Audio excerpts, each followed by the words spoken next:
So in this, we have one more piece for you. And in this last piece, we're going to get a bit personal.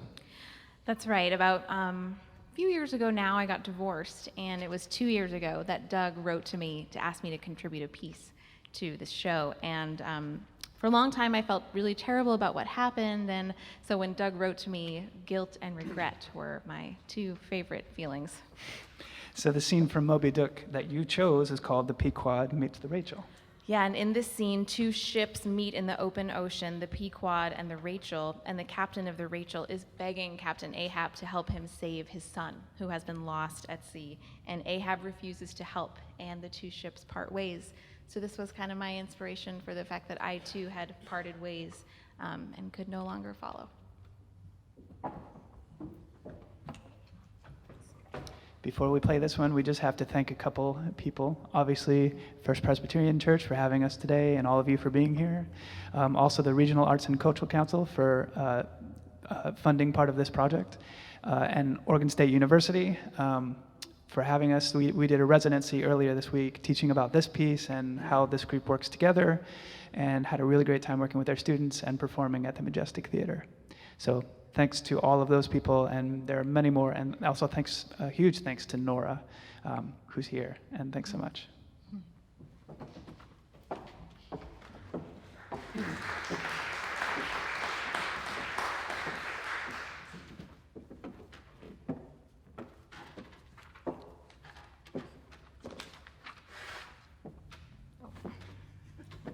It's not going to work, is it?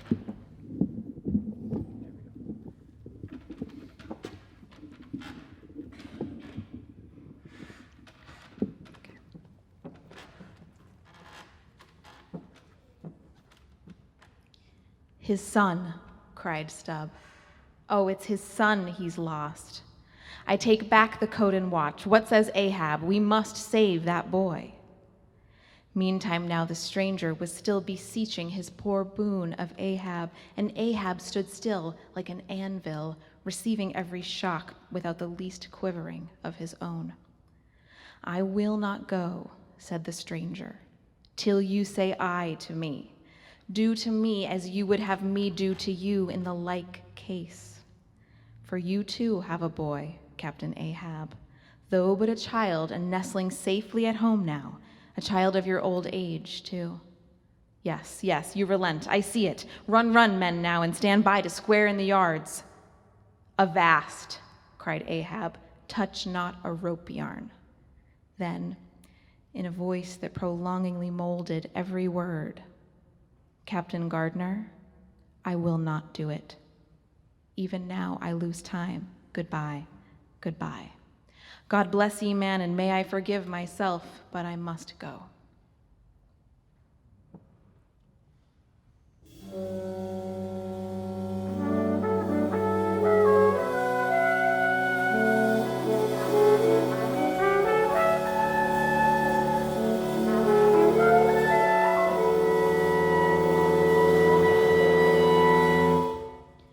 What do you do? A woman asked. If you're meditating and things are going pretty well, you know, getting quiet, getting more still, and suddenly you're faced with an old, huge regret.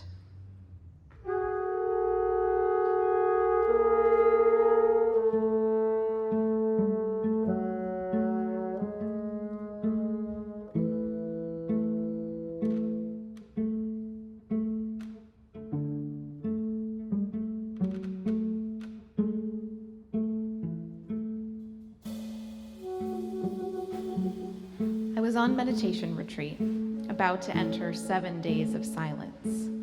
This question and answer period would be the last time I could speak or hear anyone else speak. Our meditation teacher was answering questions at the front of the room between the Buddha and the singing bowl.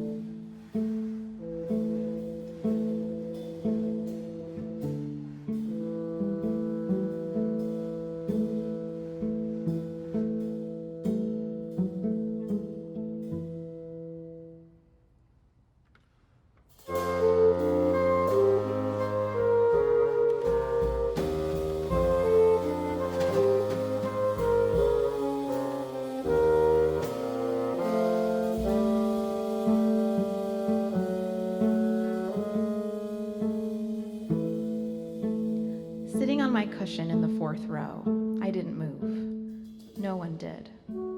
But anytime a question is asked in a room full of people, there's a collective shifting of hearts. Some hearts lean in, others lean out. Some brighten and some go dark. At that moment in mine, a riptide tore through, yanking everything along with it as it roared out toward black water, because I had come here to grapple with the monster of regret.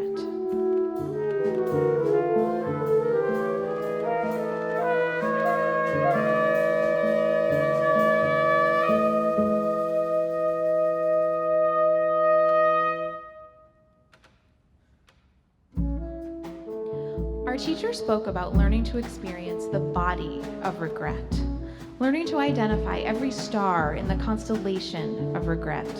She looked at this woman and said, "You have to accept that there was only as much wisdom as there was at the time, and you can't go back." Her voice was soft around the edges, but dense with life in the center, like marrow. It was winter in Massachusetts, and we were miles from the sea. It had been 5 months since I left my husband. Every morning when I rose at 5:30, there were people lined up with their mugs of tea on a long wooden bench, waiting for the bell to call them. I drank tea from a mug that clanged like a bell when I stirred the honey in. Sometimes, as I did the walking meditation, something inside me raged. Sometimes during meals, I just wept openly at the table.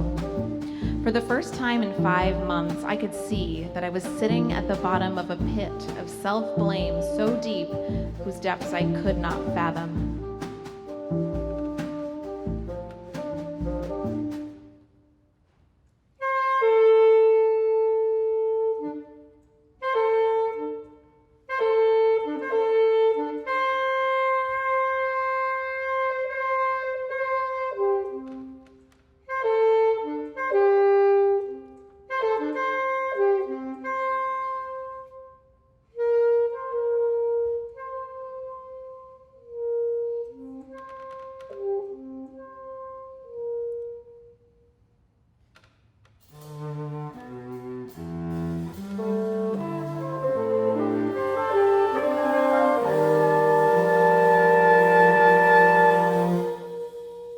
On the 4th day of the retreat, it was time for my interview.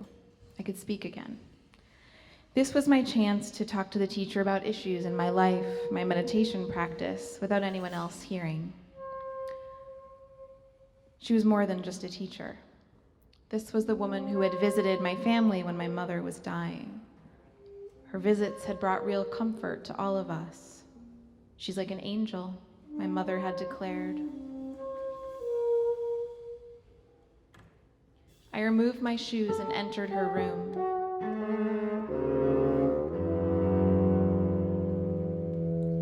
I told her about the end of my marriage.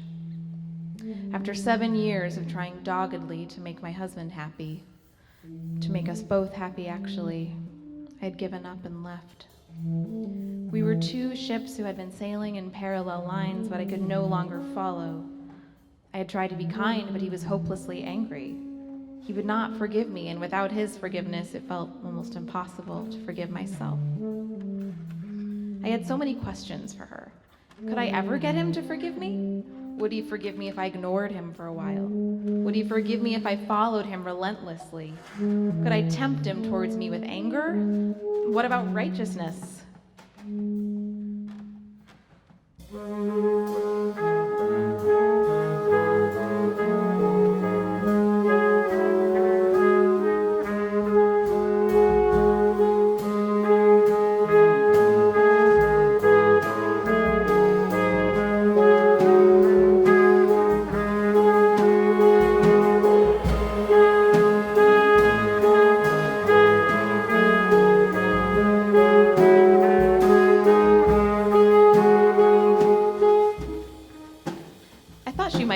Something like the guided forgiveness practice that we had been taught.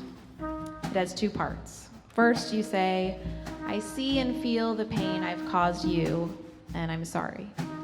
And then you say, "I see and feel the pain you've caused me, and I forgive you." I looked at her face and waited. You know, maybe the kindest thing you could do for him would be to let him go, she said. It's kind for yourself, too. That way you don't have to meet this way again in another life. She looked at me and smiled and said, maybe this one's just over.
This is Steve Vaki on the bassoon.